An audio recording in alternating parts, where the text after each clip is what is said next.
오늘의 말씀 열왕기상 10장 1절에서 13절 말씀입니다. 스바의 여왕이 여호와의 이름으로 말미암은 솔로몬의 명성을 듣고 와서 어려운 문제로 그를 시험하고자 하여 예루살렘에 이르니 수행하는 자가 심히 많고 향품과 심히 많은 금과 보석을 낙타에 실었더라. 그가 솔로몬에게 나와 자기 마음에 있는 것을 다 말하매 솔로몬이 그가 묻는 말에 다 대답하였으니 왕이 알지 못하여 대답하지 못한 것이 하나도 없었더라. 스바의 여왕이 솔로몬의 모든 지혜와 그 건축한 왕궁과 그 상의 식물과 그의 신하들의 좌석과 그의 시종들이 시립한 것과 그들의 관복과 술관원들과 여호와의 성전에 올라가는 층계를 보고 크게 감동되어 왕께 말하되, 내가 내 나라에서 당신의 행위와 당신의 지혜에 대하여 들은 소문이 사실이로다. 내가 그 말들을 믿지 아니하였더니 이제 와서 친히 본즉 내게 말한 것은 절반도 못 되니 당신의 지혜와 복이 내가 들은 소문보다 더하도다.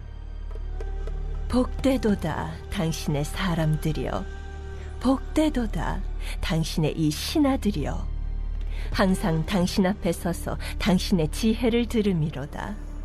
당신의 하나님 여호와를 송축할지로다. 여호와께서 당신을 기뻐하사 이스라엘 왕위에 올리셨고 여호와께서 영원히 이스라엘을 사랑하심으로 당신을 세워 왕으로 삼아 정의와 공의를 행하게 하셨도다. 이에 그가 금 120달란트와 심히 많은 향품과 보석을 왕에게 드렸으니 스바의 여왕이 솔로몬 왕에게 드린 것처럼 많은 향품이 다시 오지 아니하였더라. 오빌에서부터 금을 실어온 히람의 배들이 오빌에서 많은 백단목과 보석을 운반하여 오매 왕이 백단목으로 여호와의 성전과 왕궁의 난간을 만들고 또 노래하는 자를 위하여 수금과 비파를 만들었으니 이 같은 백단목은 전에도 온 일이 없었고 오늘까지도 보지 못하였더라. 솔로몬 왕이 왕의 규례대로 스바의 여왕에게 물건을 준 것 외에 또 그의 소원대로 구하는 것을 주니 이에 그가 그의 신하들과 함께 본국으로 돌아갔더라. 구약 성경에 나오는 역사서를 찬찬히 읽어가다 보면 이스라엘이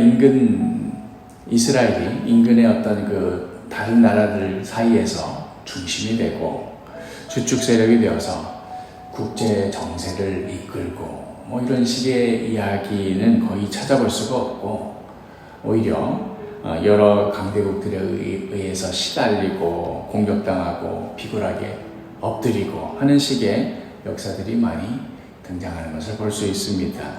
그렇다 보니 다른 나라에서 이스라엘을 찾아오고 친선을 도모하고 하는 식의 이야기를 찾기가 매우 어렵습니다. 그런 면에서 생각해 보자면 오늘의 본문 스바의 여왕이 솔로몬의 명성을 멀리서 듣고 친히 찾아오는 이 이야기는 이스라엘 역사 가운데 매우 드문 경우라고 할 수 있겠습니다. 이런 경우가 또 있기는 하지요. 훗날 히스기야 왕 때에 아수르를 극적으로 막아낸 이후에 히스기야가 중병에 걸려서 죽을 뻔하였지만 하나님 앞에 간절히 구하자 하나님께서 15년을 더 그 생명을 연장해 주신 적이 있었지요. 그때 바벨론의 사절단이 히스기야의 회복 소식을 듣고 찾아온 적이 있었습니다.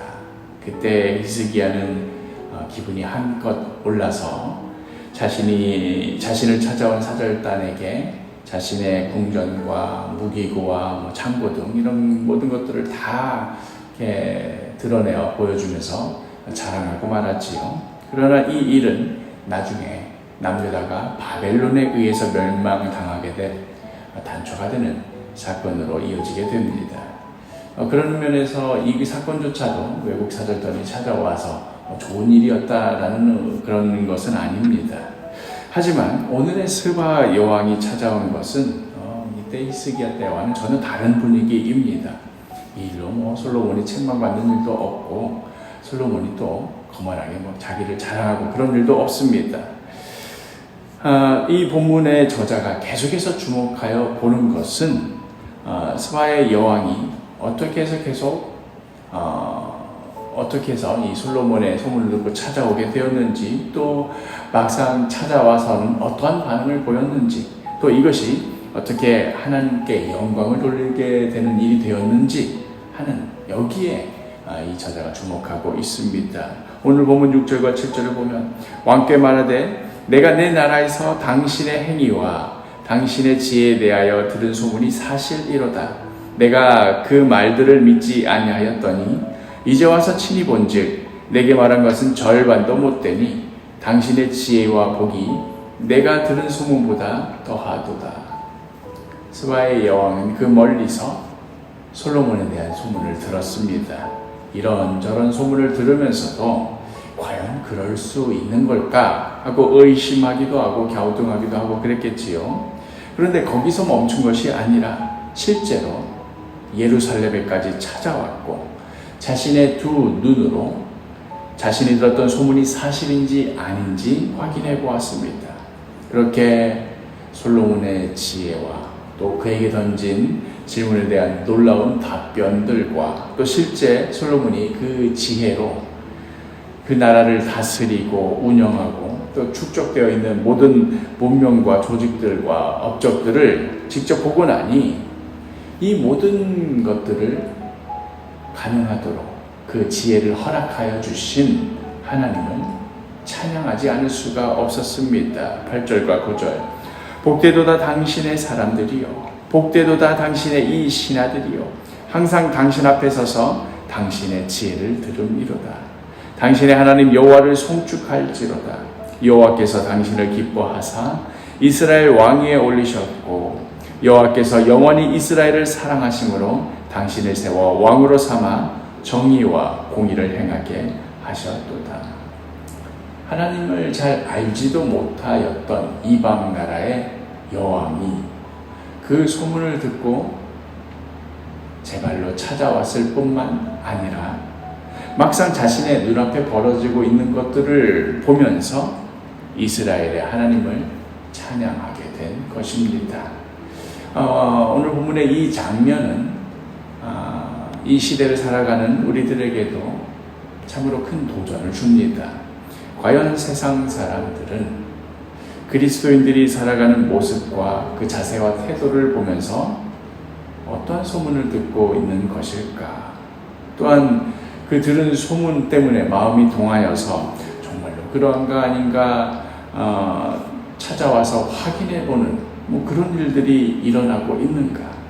그리고 비록 하나님을 알지 못하였던 자였는데 정말로 우리 그리스도인들의 삶의 모습을 보면서 막상 확인해보니 하나님을 찬양하게 되는 그런 일이 벌어지고 있는가? 한번 생각해보게 됩니다. 다른 말로 하자면 예수님이 어떠하신 분인지 알지 못하는 세상을 향하여 우리가 예수님의 손과 발이 되어서 세상 가운데 주님을 드러내는 그런 삶을 살고 있는가 하는 질문입니다. 과연 우리는 어떠한 삶의 태도와 모습으로 또한 어떠한 열매로 세상 가운데 주님을 드러내고 있습니까? 베드로 사도는 이렇게 권면하고 있지요. 베드로전서 3장 15절. 너희 마음에 그리스도를 주로 삼아 거룩하게 하고 너희 속에 있는 소망에 관한 이유를 묻는 자에게는 대답할 것을 항상 준비하되 온유와 두려움으로 하고. 예수님을 알지 못하는 세상을 향해 우리 삶의 모습으로 예수님을 보여주어야 합니다. 우리 마음에 그리스도를 주로 삼아 거룩하게 사는 삶으로만 예수님을 보여줄 수 있습니다. 그 모습을 보며 스바의 여왕과 같이 우리를 찾아와 묻는 이들에게 우리 속에 있는 소망에 관하여 언제나 대답할 준비가 되어 있어야 합니다. 사랑하는 사도교회 식구 여러분, 오늘 하루도 우리를 불러주신 그 삶의 현장에서 이 세상을 향하여 예수 그리스도가 어떠한 분이신지 보여주는 소금과 빛의 사명을 감당하는 복된 하루가 되기를 간절히 축복합니다.